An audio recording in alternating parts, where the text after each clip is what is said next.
update ng bayan. Maasahan anumang panahon.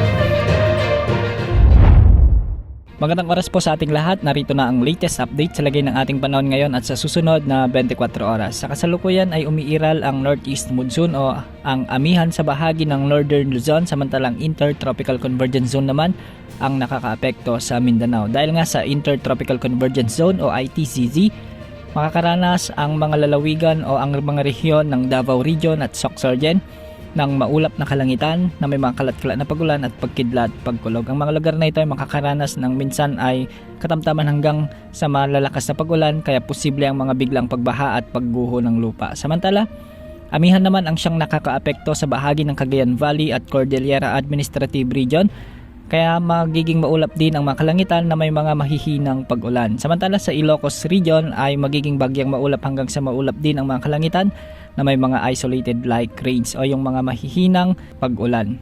Dulot pa rin ito ng umiiral na northeast monsoon o ng amihan. Kung mapapansin natin ay patuloy na bumababa ang pag-ihip ng hanging amihan sa malaking bahagi ng Luzon. Sa mga susunod na araw ay posible pang bumaba ang pag-ihip ng amihan sa bahagi ng central hanggang sa southern Luzon.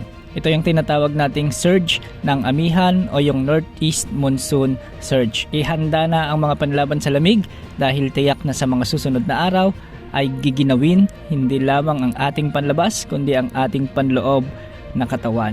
Samantala sa Metro Manila at sa nalalabing bahagi ng ating bansa ay magiging bahagyang maulap hanggang sa maulap din ang mga kalangitan na may mga isolated rain showers and thunderstorms. Dulot naman ito ng mga umiiral na localized thunderstorms. Sa kasalukuyan, wala naman tayong namomonitor na panibagong bagyo o LPA sa susunod na 3 hanggang 5 araw na posibleng pumasok sa ating area of responsibility.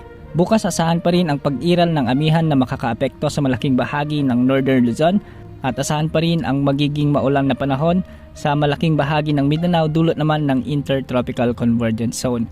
Localized thunderstorms din ang aasahan bukas sa nalalabi pang bahagi ng ating bansa. Yan muna ang update sa lagay ng panahon. Ito po ang weather update ng bayan. Maaasahan anumang panahon.